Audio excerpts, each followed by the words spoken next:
நீங்கள் ஒரு சிங்கத்தை நேருக்கு நேர் எதிர்கொள்ள நேரிட்டால் எப்படி நடந்து கொள்வீர்கள்? முதலில் பதற்றம் அடையாதீர்கள். முற்றிலும் அசைவின்றி அமைதியாக நில்லுங்கள்.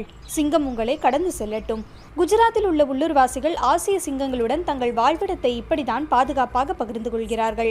ஆனால் குஜராத்தில் சிங்கங்களின் எண்ணிக்கை தற்போது 900ஆக அதிகரித்துள்ளதால் சிங்கங்களை உள்ளூர்வாசிகள் எதிர்கொள்ளும் சம்பவங்கள் நாளுக்கு நாள் அதிகரித்து வருகின்றன. கடந்த 5 ஆண்டுகளில் 20க்கும் மேற்பட்டவர்களை சிங்கங்கள் கொன்றுள்ளன.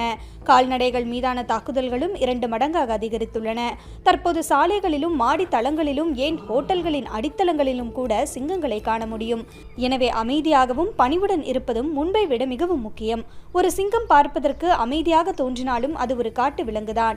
சிங்கம் பெரியது, வலிமையானது மற்றும் கணிக்க முடியாதது என்பதை நினைவில் கொள்ள வேண்டும்.